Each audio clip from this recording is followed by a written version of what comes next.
I am not black. I mean, that's what the world calls me, but it's not me. I didn't come out of my mother's womb saying, "Hey everybody, I'm black." No, I was taught to be black, and you were taught to call me that, along with whatever you call yourself. It's just a label. See, from birth, the world force feeds us these labels, and eventually we all swallow them. We digest and accept the labels, never ever doubting them. But there's one problem. Labels are not you, and labels are not me. Labels are just labels. But who we truly are is not skin deep.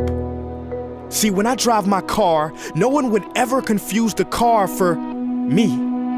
Well, when I drive my body, why do you confuse me for my body? It's my body. Get it? Not me. Let me break it down. See, our bodies are just cars that we operate and drive around.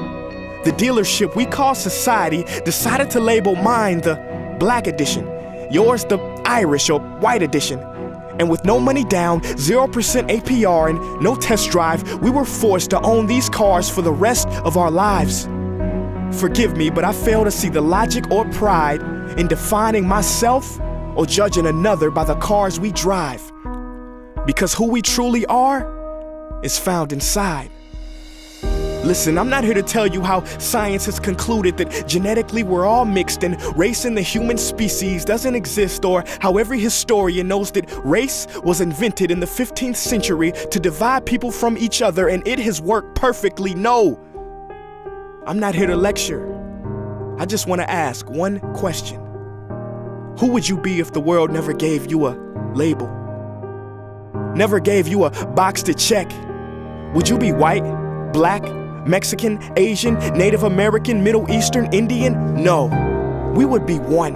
We would be together. No longer living in the era of calling human beings black people or white people. These labels that will forever blind us from seeing a person for who they are, but instead seeing them through the judgmental, prejudicial, artificial filters of who we think they are. And when you let an artificial label define yourself, then my friend, you have chosen smallness over greatness and minimized yourself, confined and divided yourself from others. And it is an undeniable fact that where there is division, there will be conflict, and conflict starts wars. Therefore, every war has started over labels. It's always us versus them. So the answer to war, racism, sexism, and every other ism is so simple that every politician has missed it. It's the labels. We must rip them off. Isn't it funny how no baby is born racist, yet every baby cries when they hear the cries of another, no matter the gender, culture, or color, proving that deep down we were meant to connect and care for each other. That is our mission, and that is not my opinion. That is the truth in a world that has sold us fiction. Please listen, labels only distort our vision, which is why half of those watching this will dismiss it or feel resistance and conflicted. But just remember, so did the caterpillar before it broke through its shell and became the magnificent butterfly.